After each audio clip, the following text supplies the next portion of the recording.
a paz do Senhor Jesus, que excede todo entendimento, esteja sobre a sua vida. Estamos iniciando mais um culto em adoração ao nosso Deus. Celebra o Senhor com intensidade, com envolvimento.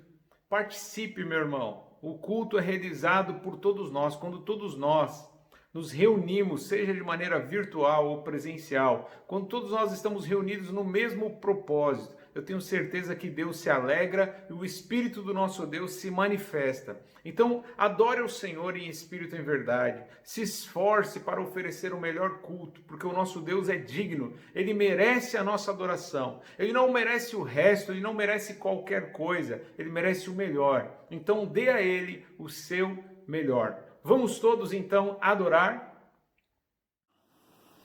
Não há Deus maior.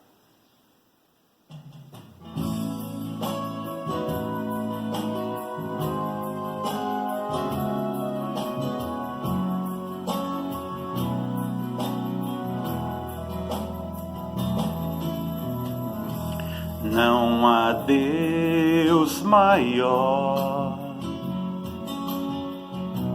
não há Deus melhor, não há Deus tão grande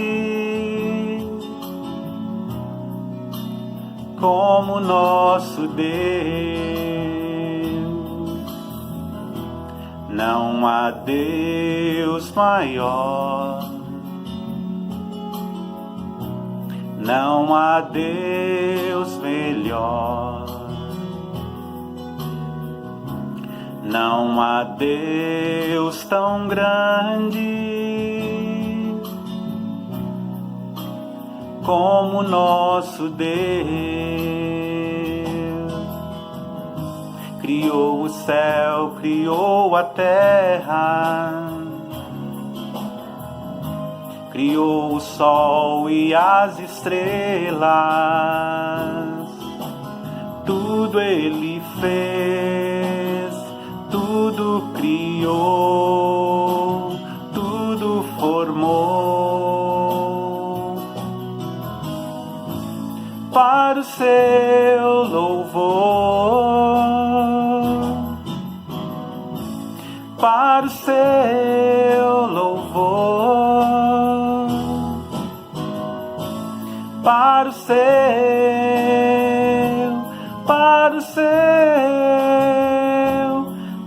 seu louvor, para o seu louvor, para o seu louvor,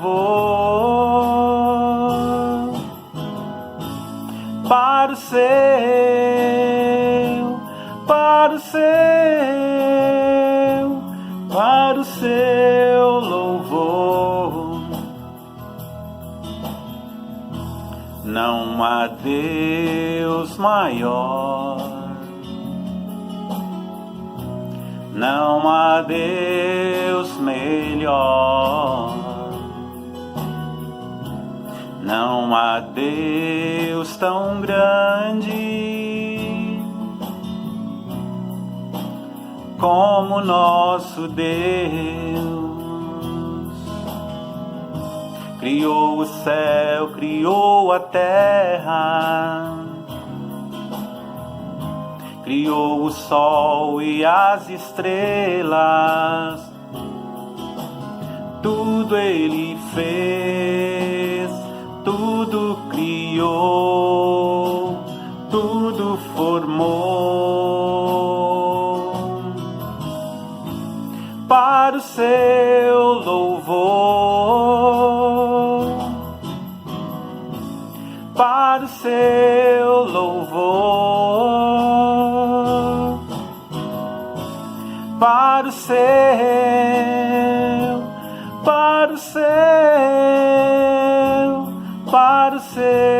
louvor,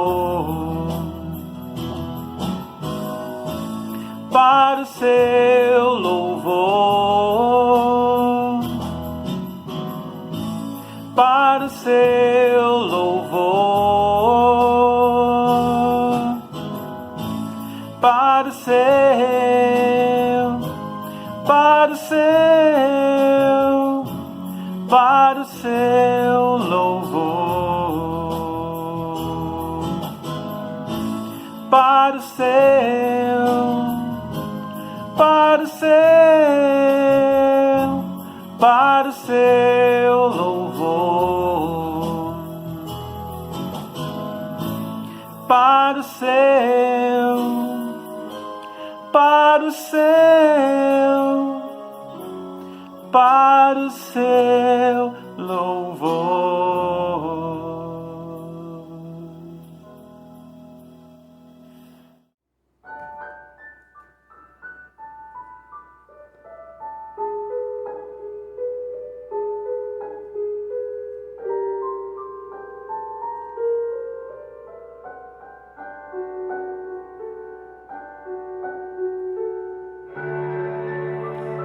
Volte-se para Deus.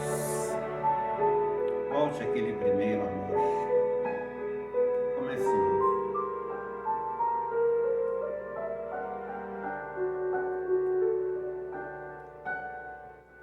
Quero voltar ao início de tudo, encontrar-me contigo, Senhor.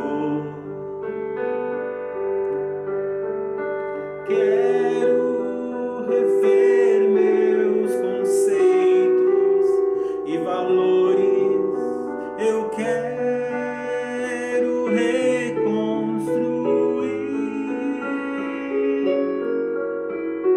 Vou regressar ao caminho, vou ver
Glória a Deus. Meus irmãos, o tema da mensagem de hoje é a graça que não salva. Isso mesmo. O texto base se encontra lá em Romanos capítulo 6, versículo 1 até o versículo 2, que diz assim: que diremos então? Continuaremos pecando para que a graça aumente? De maneira nenhuma. Nós, os que morremos para o pecado, como podemos continuar vivendo nele? Até aqui. Vamos orar? Pai Celestial, na Tua presença eu clamo, Senhor. Clamo para que o Senhor ouça o nosso clamor, a nossa oração. Nós cremos que o Senhor já recebeu a nossa adoração, o nosso louvor, mas insistimos na Tua presença para que o Senhor ouça o nosso clamor. Nós clamamos ao Senhor, suplicamos ao Senhor, pela Tua misericórdia, pela Tua graça, mais uma vez. Pai, nós Te adoramos na beleza da Tua santidade, Te adoramos não apenas pelo que fazes, mas por aquilo que o Senhor é. O Senhor é Deus, o Senhor é o Criador, o Senhor é aquele que nos salvou, o Senhor é o nosso libertador, o Senhor é todo-poderoso, onisciente, onipresente, onipotente Deus, e não há outro Deus além de Ti. Toda honra e toda glória sejam dados a Ti, Senhor. Glória, glória, glória ao Teu nome, Senhor. Aleluia! Santo é o Senhor. Pai, nós Te adoramos, mas nós também Te pedimos, porque o Senhor disse: pedi, pedir, dar-se-vos-á. Então eu Te peço, Senhor, em nome de Jesus, me usa como instrumento nas Tuas mãos. Fala com Teu povo poderosamente. Não permita que ninguém seja enganado. Não permita que ninguém se iluda, Senhor. Mas que todos cheguem ao conhecimento do Senhor Jesus Cristo. Que todos cheguem ao conhecimento do Evangelho da graça. Mas a verdadeira graça, Senhor. Não a graça falsificada. É o que eu Te peço em nome de Jesus Cristo. Que todos os ruídos, todo o levante do inferno, toda a força demoníaca que quer atrapalhar ou roubar esta mensagem, nós repreendemos em nome de Jesus Cristo. Que cada pessoa que está assistindo ou ouvindo essa mensagem seja livre em nome de Jesus Cristo. Receba a libertação, porque diz a Tua palavra: conhecereis a verdade e a verdade vos libertará. Espírito Santo, Tu és o libertador. Nós Te pedimos: liberta o Teu povo de todo engano, de toda mentira, Senhor. É o que eu Te peço em nome de Jesus Cristo. Perdoa as nossas falhas, Senhor. Perdoa os nossos pecados. Ministra agora o Teu perdão na vida de cada um dos meus irmãos, Senhor. E que esta palavra, Senhor, possa, Senhor, ser colocada em prática. Que todos nós, Senhor, que vamos ouvir essa mensagem, possamos colocar em prática, Senhor. Entender a profundidade daquilo que o Senhor quer nos falar, nos orientar, Senhor. É a minha oração em nome de Jesus Cristo. Amém. Amém, meu irmão? Então o tema da mensagem é a graça que não salva. Como assim a graça que não salva? Alguns podem estar estranhando um tema como esse, um título como esse, porque aprenderam lá em Efésios capítulo 2, versículo 8, que nós somos salvos pela graça. Não é de obras para que ninguém se glorie, somos salvos pela graça por meio da fé. Então, como assim a graça que não salva? Eu quero aqui falar sobre um tipo de graça que, infelizmente, ela não tem graça nenhuma. É uma graça falsificada, é uma graça que ela é confortável, ela é fácil de ser digerida, é fácil de ser ouvida, de ser aceita, mas não é a graça do nosso Senhor Jesus Cristo. E eu confesso que esse texto que nós lemos aqui, o texto base, né, que fala: que diremos então, continuaremos pecando para que a graça aumente? Se você analisar o versículo anterior, ainda no capítulo 5, diz que aonde abundou o pecado, superabundou a graça. Um texto muito conhecido, né? Onde abundou o pecado, superabundou a graça. Então aí você pensa, então, já que quanto mais pecado, mais graça se manifesta, então vamos pecar o máximo possível para que a graça aumente. Então Paulo, já prevendo, inspirado pelo Senhor, ele já estava prevendo que alguns poderiam interpretar dessa forma, poderiam entender a graça de maneira errada. Já que onde abundou o pecado, superabundou a graça, então eu vou pecar o máximo possível. Aí ele falou: não, Vamos dizer de maneira maluca que vamos continuar pecando para que a graça aumente? Não. Se nós já morremos para o pecado, como podemos continuar vivendo nele? Então ele mesmo explica, ele faz questão de deixar detalhado que apesar da graça ser de uma forma maior naqueles que talvez tiveram um passado mais mergulhado na lama, um passado talvez com mais pecado do que a maioria das pessoas, isso não significa que nós podemos deliberadamente e de maneira consciente pecar premeditadamente. Nós não podemos fazer isso. Por quê? Porque entendemos que a graça do Senhor que nos alcançou, ela nos libertou do pecado. Através da graça, nós morremos para o pecado. E se nós morremos para o pecado, como vamos continuar nele? Só que eu ouvi algumas semanas atrás um pregador dizer que nós, de fato, não precisamos fazer nada para ser amados por Deus, para ser aceitos por Deus.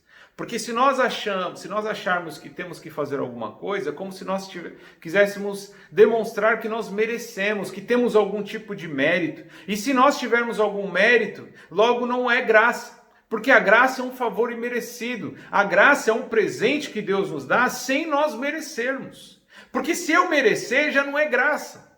É o meu merecimento. Então, exatamente por eu não merecer, é que a graça se manifestou. Um presente que é a salvação sem eu merecer. Só que é uma linha muito tênue, é uma linha que muitas vezes as pessoas têm uma tendência a cair para um extremo ou para o outro. Alguns invalidam a graça dizendo que, na verdade, nós somos salvos através da nossa justiça, da nossa santidade, temos que fazer as coisas corretas para ser salvos. É um erro, porque aí você de fato está achando que pode comprar a salvação, que de fato você consegue merecer a salvação. É um erro. Mas existe um outro erro que acaba partindo do pressuposto desse erro, desse outro extremo, que diz o seguinte: não, já que a graça ela é um favor imerecido e que as minhas obras não pagam a salvação, não somos salvos por obras para que ninguém se glorie, diz em Efésios capítulo 2, então, eu não importa o que eu faça, eu posso continuar vivendo minha vida, porque todos são pecadores mesmo, então eu posso continuar vivendo a minha vida normalmente, pecando normalmente, como eu já pecava no passado, antes de conhecer a Jesus Cristo, e tenho consciência, estou tranquilo que a graça me salvou. É um erro. Então existe o extremo do legalismo, das pessoas que querem pagar a salvação, comprar a salvação com boas obras. Existe o outro extremo que diz que a graça, ela é tão maravilhosa, o amor de Deus é tão grande que eu posso continuar vivendo uma vida de pecado que ainda assim eu permaneço como uma pessoa salva. E é um grande equívoco. Nós temos que procurar ficar ali no equilíbrio, tentar equilibrar esses dois extremos para chegar naquilo que de fato é a vontade de Deus para a nossa vida. Então, por mais que você faça boas obras, por mais que você se esforce para viver em santidade, você tem que continuar tendo a consciência de que você não merece, de que você não é perfeito. Você pode acertar 7, 8 vezes, mas você sempre vai ter um ou outro erro, que vai te tornar como uma pessoa indigna. Vai tornar você uma pessoa que de fato não merece a salvação.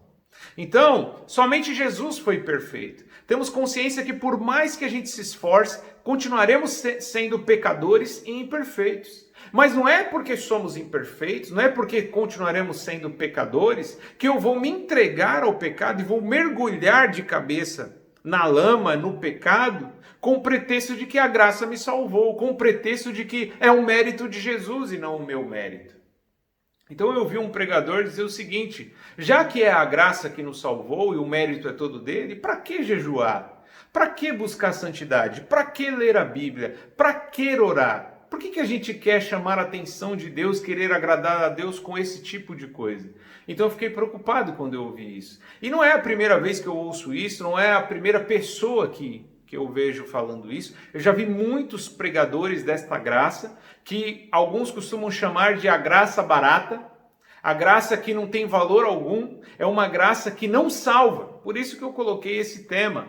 É uma graça que é tão boa de se ouvir, a gente gosta tanto de ouvir isso, né? Ah, então quer dizer que eu posso continuar fazendo tudo o que eu sempre fiz e vou continuar salvo, né? É uma pregação que é muito fácil de digerir, né? É como aquela papinha, aquele alimento que você não tem trabalho nenhum para mastigar, né? É só colocar na boca e engolir. É fácil de engolir, é fácil.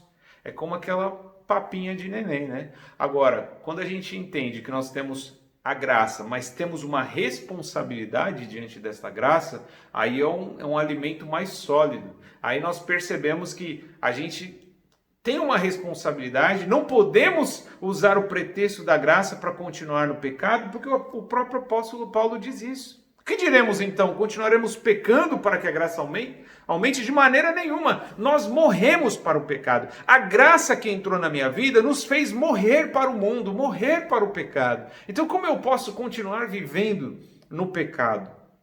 Em 1 João capítulo 3, versículo 9, vai aparecer aí na tela para você, diz o seguinte: todo aquele que é nascido de Deus não pratica o pecado, porque a semente de Deus permanece nele.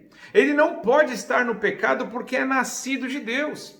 Então nós nascemos de novo, nascemos de Deus. E aquele que é nascido de Deus não pode permanecer na prática do pecado. Veja, ele não está dizendo que aquele que nasceu de Deus não peca mais.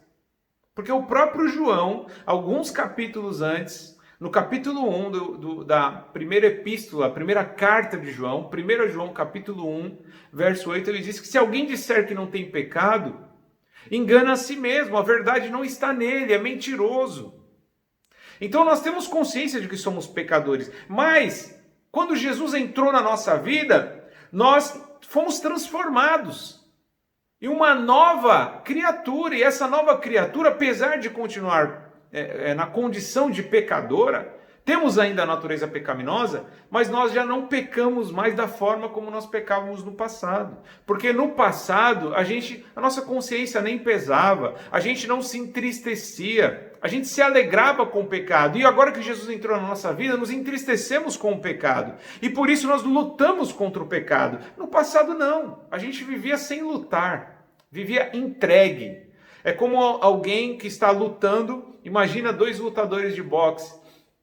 E o lutador decide baixar a guarda, ele não se protege, ele não ataca e nem se defende, ele fica lá exposto.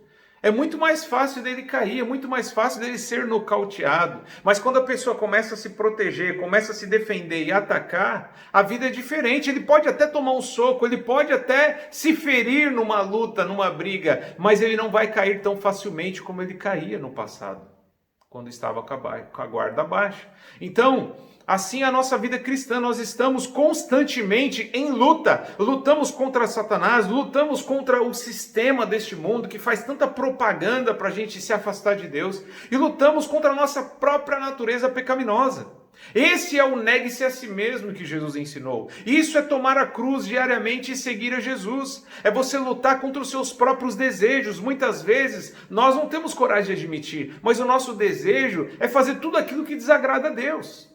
Lá no nosso íntimo nós temos vingança, ódio, temos lascívia, temos impureza, temos muitas vezes orgulho, arrogância. Lá dentro do nosso íntimo nós temos ganância, amamos as coisas materiais e o dinheiro, e nós temos que lutar contra isso, contra esses desejos. Porque esse era o homem antigo, era a antiga criatura, a velha criatura. A nova criatura, ela morreu para essas coisas e, portanto, ela deve diariamente, constantemente lutar, levantar a guarda, se defender, atacar, se proteger contra o pecado, entendendo que por mais que ela se esforce, o mérito do pagamento da salvação continua sendo de Jesus, porque somente ele foi perfeito.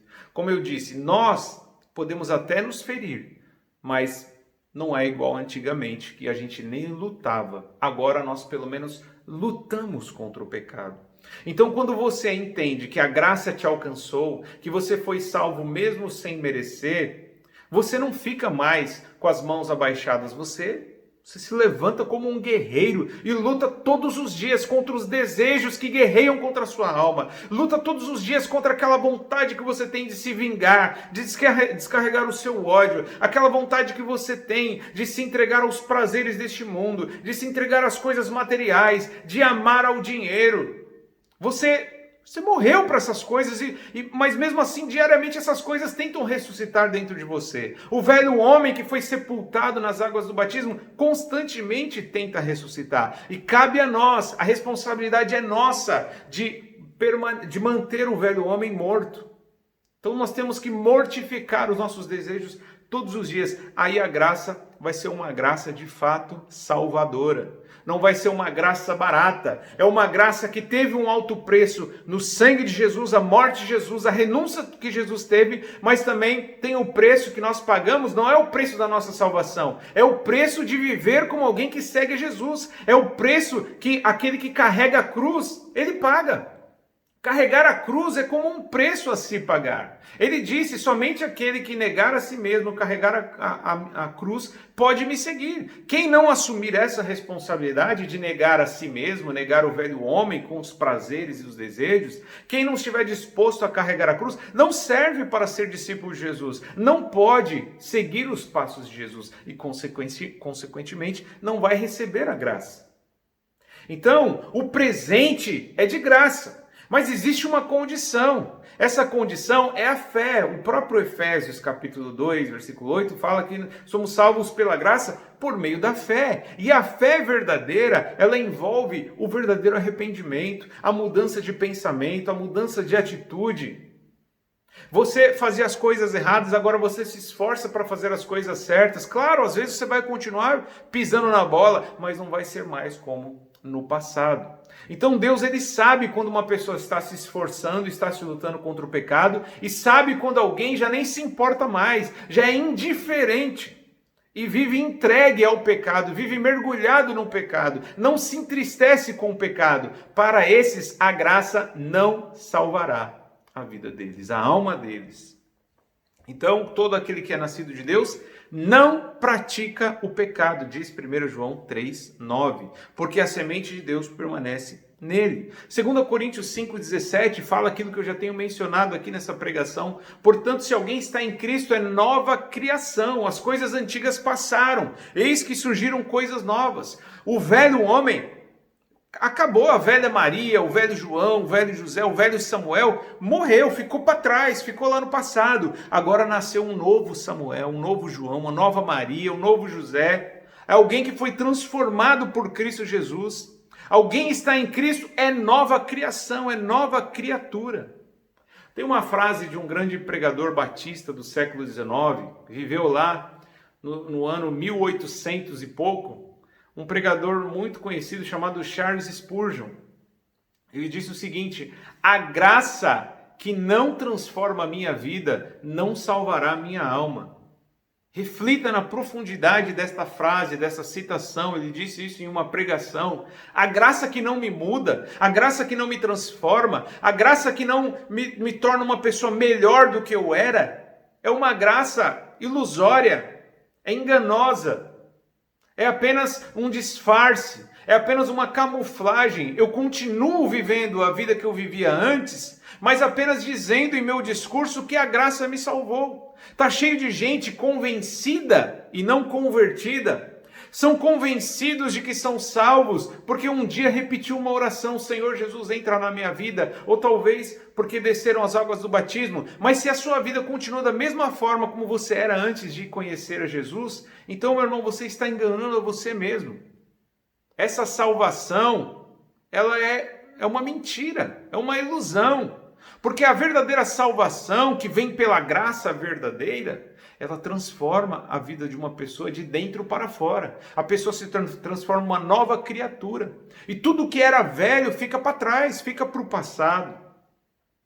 Existe uma doutrina que tem sido ignorada em nossos dias devido ao liberalismo teológico, devido ao progressismo que tem entrado dentro de muitas igrejas, devido a essa necessidade que muitos pregadores têm de não ofender, de não incomodar, de não trazer desconforto aos seus ouvintes. Muitos têm falado assim: não, pode continuar do jeito que você está, Deus te entende, Deus sabe que todo mundo é pecador mesmo, pode continuar, fica com a consciência tranquila, você está salvo, sua salvação está garantida. Não se preocupe se você vive no adultério, se você vive na prostituição, se você vive preso nos vícios. Sabe, tantos têm pregado isso porque têm ignorado uma doutrina básica na teologia cristã, que se chama a doutrina da regeneração. O que é a regeneração? É exatamente aquilo que nós acabamos de ler em 2 Coríntios capítulo 5, 17. Se alguém está em Cristo, é nova criação. A pessoa que vem para Cristo, a pessoa que tem uma experiência com Jesus, ela é transformada. E regeneração é isso, a pessoa ela é transformada de dentro para fora. É aquilo que Jesus falou para Nicodemos: para herdar o reino dos céus é necessário nascer de novo. Nascer de novo. Não é você nascer para continuar sendo a mesma pessoa que você era. É nascer para você ser uma pessoa diferente de tudo aquilo que você tem sido. Até o momento que você conheceu Jesus. Então essa doutrina tem sido ignorada, ela tem sido desprezada, ela tem sido esquecida. Ainda é necessário nascer de novo, meu irmão. Apesar de muitos pregadores dizerem que não precisa mais, que não precisa se preocupar com santidade. Isso é coisa de puritano, isso é coisa de gente que se preocupa demais com moralidade. É pessoas que querem se sentir superiores, isso é coisa de fariseu. O problema dos fariseus era o legalismo.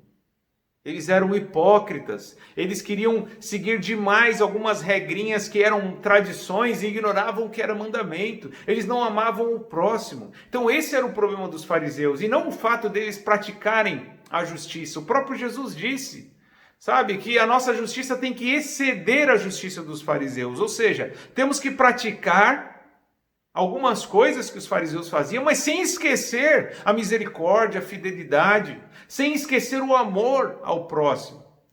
Então Jesus não pregou o amor pedindo para você ignorar as suas obras de justiça. Não importa que você rouba, que você é ladrão, desde que você ame o próximo. Jesus nunca ensinou isso. Mas infelizmente alguns têm pregado direto ou indiretamente coisas como essas.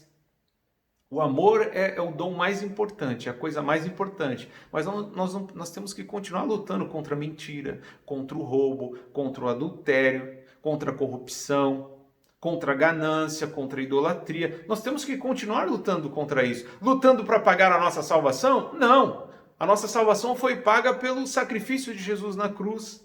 Mas não é porque ele pagou a nossa salvação que nós podemos viver naquela vida que nós morremos. Se nós já morremos para esta vida, como nós podemos voltar a viver nela? É o que disse Paulo no texto base de Romanos, né? Vamos continuar pecando para que a graça aumente? Lembre-se que a graça entrou na vida de um homem que viveu nos tempos de Jesus. É um homem muito conhecido que se chamava Zaqueu. Ele era um cobrador de impostos, um publicano. Era alguém que era conhecido, era famoso por ser corrupto, por enriquecer através de corrupção, de desonestidade, através de cobrança indevida de impostos. Então, olha como que a graça entrou na vida dele. Lucas 19, 8 até o 9, diz assim: Mas Zaqueu levantou-se e disse ao Senhor: Olha, Senhor, estou dando a metade dos meus bens aos pobres. E se de alguém eu extorquir alguma coisa, devolverei 4 vezes mais. Jesus lhe disse: Hoje houve salvação nesta casa, porque este homem também é filho de Abraão. Perceba, o homem Zaqueu era de fato um pecador que vivia mergulhado no pecado, na corrupção, na ganância. Ele amava o dinheiro. Era o dinheiro que trazia satisfação para ele. Então, ele não se importava com as pessoas, não se importava que as pessoas estivessem passando necessidade. Ele era uma pessoa egoísta que só pensava nele. Um belo dia, Jesus, ele entrou na casa de Zaqueu. E isso é uma coisa que acaba tirando aquele extremo do legalismo, né? Porque existem pessoas legalistas que falam: eu não me misturo com o pecador. Aí é um erro, é um outro extremo. Porque você ignora que você mesmo é um pecador. Que por mais que você não vive mergulhado no pecado, você é tão digno do inferno como qualquer outro pecador. Que se não fosse a graça e a misericórdia de Deus, nós não seríamos salvos. Então nós não podemos dizer com aquele eu não me misturo. A não ser que você esteja com a sua fé abalada, a não ser que você seja um pouco mais vulnerável e de repente seja influenciado demais por pessoas que estão no pecado. Talvez você está sendo tentado. Se você está sendo tentado, aí de fato você deve se afastar. Agora, se você é uma pessoa madura, se você é uma pessoa que está firme com Jesus, você não tem que se isolar das demais pessoas do mundo. Você não tem que se achar superior a ninguém. Você tem que entender que você não merece o céu, assim como qualquer outra pessoa. Portanto, nós não podemos falar com aquele eu não me misturo. Então, na casa daquele eu não entro, aquele ali é corrupto, aquele ali é safado. Jesus não pensava assim, por isso ele entrou na casa de Zaqueu. Mesmo sabendo quem Zaqueu era, mesmo sabendo que ele era um homem que estava mergulhado na ganância, no erro, era um homem completamente prostituído por causa de política, por causa de tantas coisas. Então, Jesus, se ele não tivesse amor, graça e misericórdia por ele, Jesus nem entraria na casa dele. Então Jesus entra na casa de quem for. E nós temos que estar dispostos a entrar na casa de quem for. Temos, e não devemos nos sentir superior a ninguém. Porque isso é uma forma de combater o nosso legalismo. Essa ilusão de que nós somos mais santos, que somos melhores, que somos superiores. Nós combatemos esse legalismo. Mas chegando na casa de Zaqueu, você não vê Jesus falando assim, Zaqueu, eu te amo do jeito que você é, pode continuar vivendo a sua vida, e agora só porque eu tenho graça você está salvo. Você não vê Jesus falando isso. Mas você percebe um processo chamado regeneração acontecendo na vida de Zaqueu.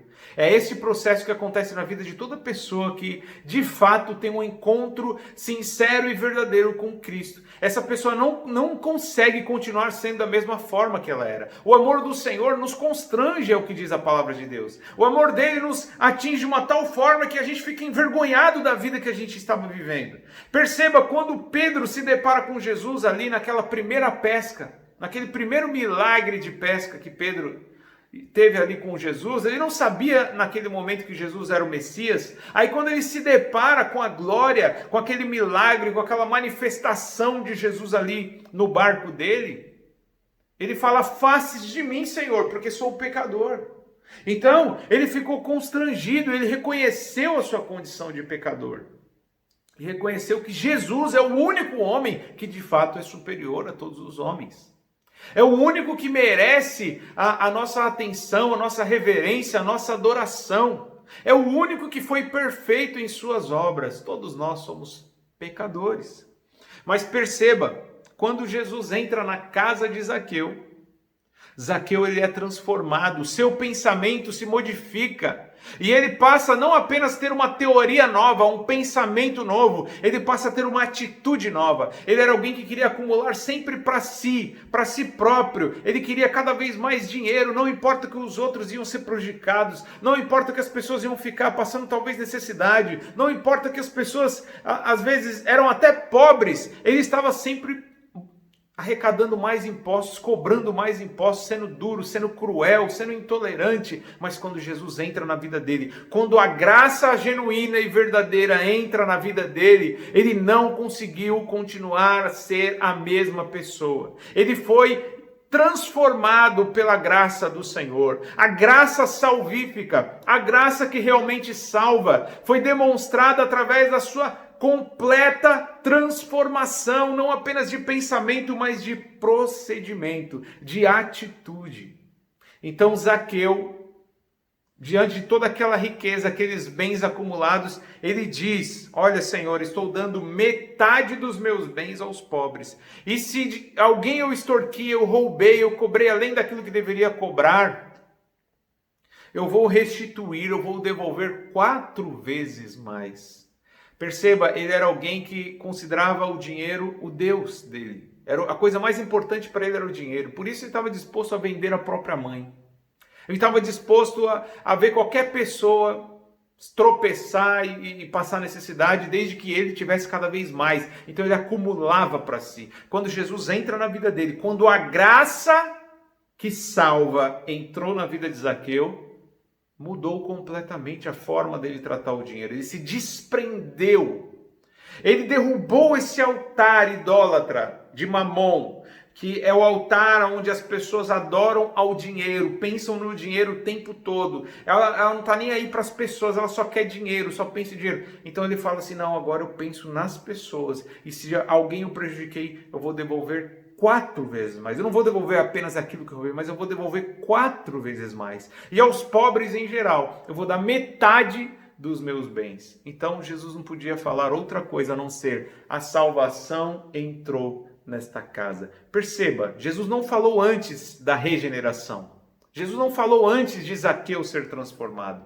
Jesus confirmou que a salvação tinha entrado na vida de Zaqueu, na casa de Zaqueu, porque o processo da regeneração, que é a transformação de pensamentos e atitudes, tinha entrado na vida, no coração e na casa deste homem chamado Zaqueu. Mas muitos ainda insistem em pregar uma graça falsificada, uma graça barata, apenas para conseguir mais adeptos, apenas para alimentar multidões e multidões de pessoas que estão sedentas em ouvir palavras doces, palavras suaves, palavras que são agradáveis ao seu próprio ego. Então, as pessoas correm para esse tipo de igreja, estão, desesperadas para esse tipo de discurso. Elas querem continuar no pecado, mas ao mesmo tempo elas querem também ter um encontro com Deus. Então elas encontram nesses pregadores um refúgio. Olha, então quer dizer que eu posso continuar do jeito que eu estou, eu não preciso mais lutar contra isso e que eu estou salvo. Aí a pessoa vai e segue de maneira enganosa. E olha que Judas, você sabe que Jesus teve 12 apóstolos e ele teve 2 Judas, né? Um era o Judas Iscariotes, outro era o Tadeu. O traidor era o Iscariotes. O Judas Tadeu foi aquele que escreveu a carta de Judas. Esse aí não traiu Jesus.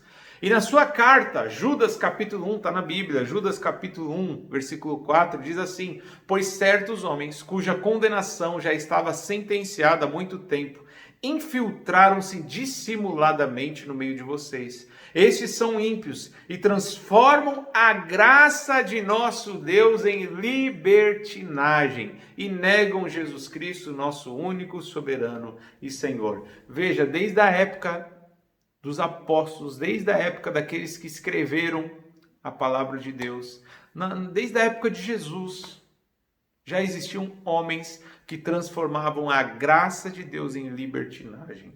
A graça de Deus nos trouxe liberdade. Liberdade do quê? Do pecado. Só que alguns dizem que a graça é a salvação que Deus nos deu gratuitamente e, portanto, nós não precisamos mais ficar preocupados com o pecado.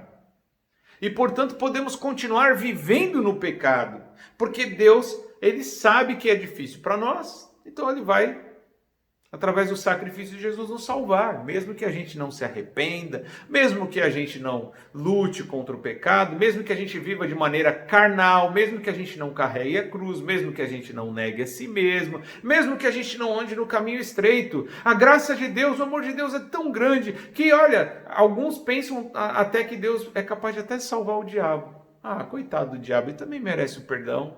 Já ouvimos relatos de pessoas que tiveram esse tipo de pensamento. Então, quer dizer, ignoram que a graça ela traz liberdade, não libertinagem. Porque libertinagem e licenciosidade é você acreditar que você tem a permissão total para errar, para viver nas práticas erradas.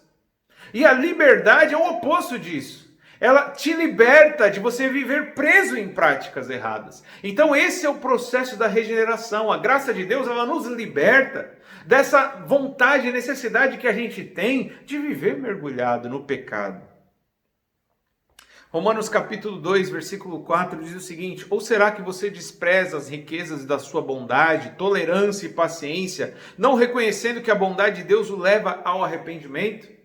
Então o próprio Paulo também diz lá em Romanos que alguns achavam que as riquezas da bondade de Deus, a tolerância e a paciência de Deus, era uma forma de falar para as pessoas que elas poderiam continuar vivendo sem se arrepender.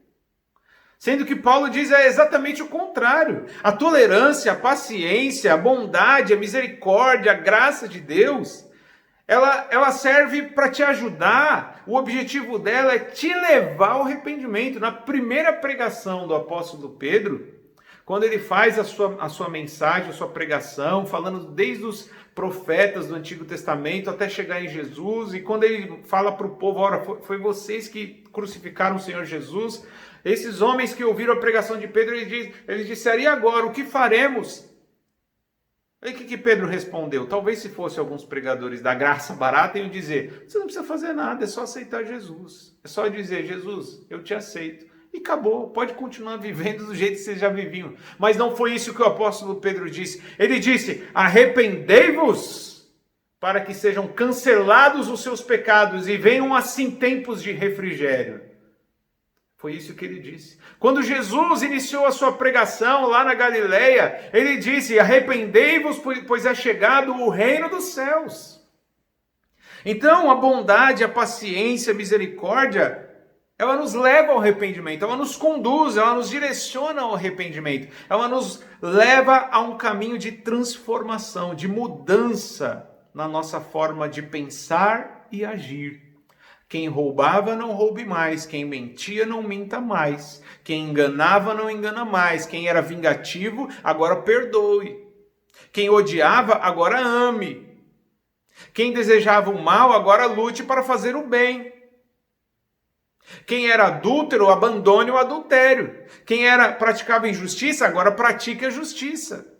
Quem era desonesto, agora seja honesto. Trabalhe honestamente. É isso que a graça que salva ela faz na vida daquele que conhece a Jesus. É isso que significa regeneração, novo nascimento. É isso que acontece na pessoa que se transforma em uma nova criatura. A velha criatura fica lá sepultada nas águas do batismo. O último texto que nós vamos ler se encontra no Evangelho de João, capítulo 3. Versículo 3, que diz o seguinte, em resposta Jesus declarou, digo-lhe a verdade, ninguém pode ver o reino de Deus se não nascer de novo. Aquilo que eu já tinha mencionado, né, no diálogo de Jesus com Nicodemos. Você não pode ver o reino de Deus, meu irmão, se você não nascer de novo. Talvez você me pergunte, como eu vou saber, como eu vou descobrir se eu de fato nasci de novo? Se as suas atitudes, se os seus pensamentos são os mesmos, e em alguns casos até piores do que os pensamentos e atitudes que você tinha antes de se converter, antes de ter um encontro com Jesus, antes de ser um frequentador de igreja, antes de ser um evangélico, se as suas atitudes não mudaram, há uma grande chance de que você nunca tenha nascido de novo. E eu digo para você, se você ainda está respirando, se você ainda tem fôlego de vida, ainda há esperança. Arrependa-se do seu pecado. Diga para Jesus que você quer ser regenerado, que você quer ser transformado, que você precisa de fato parar de ser enganado, ainda que você tenha 20, 30, 40 anos de igreja. Mas se a sua vida continua a mesma vida que você sempre teve, como era no passado, às vezes você fala, não, mudou, porque antes eu não ia para a igreja, agora eu vou para a igreja. Antes eu ia para a balada, agora eu não vou para a balada. Mas se você continua na mentira, se você continua no adultério, se você continua enganando, se na sua boca só sai maldição e palavrão, meu irmão, então é tempo de você nascer de novo. É tempo de você ser regenerado, transformado numa nova criatura. Se você está cada vez mais distante do modelo que é Jesus Cristo, claro, a gente nunca vai conseguir ser perfeito, exatamente igual a Jesus. Vamos continuar tendo a natureza pecaminosa. Mas temos que buscar chegar cada vez mais perto. A referência tem que ser Jesus. E não os modelos que nós encontramos no mundo. A referência não tem que ser a pessoa que você admira nesse mundo. A referência tem que ser Jesus Cristo. O nosso alvo é Cristo. Se nós estamos longe do padrão de Jesus Cristo, então, meu irmão, nós precisamos nascer de novo. Nascer, ser regenerados, ser transformados.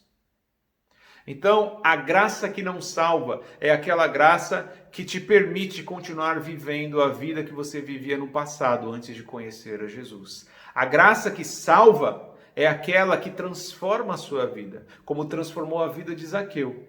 Quando Jesus entrou na vida dele, entrou na casa dele, a graça que salva se manifestou de uma forma que ele ficou constrangido e ele se desprendeu do seu pecado. Ele abandonou o seu pecado e passou a viver uma nova vida. Ele passou a ter novos hábitos, ele passou a ter novas expectativas, novas motivações e novas atitudes. Então ele deu metade dos seus bens aos pobres e restituiu 4 vezes mais daquele que ele roubou. Então, meu irmão, abandone a sua vida de pecado e venha para Jesus verdadeiramente. Receba de graça a salvação. As nossas obras, como diz a palavra, são como trapos de imundícia. Elas não servem para salvar. Não servem. Somos salvos de fato pelo sacrifício de Jesus. O mérito é todo de Jesus. Quando chegarmos lá, vamos dizer: Senhor, obrigado. Obrigado. O mérito é seu. Foi o Senhor quem conquistou a salvação para mim. Mas ele estabeleceu uma condição para você receber esse presente de graça.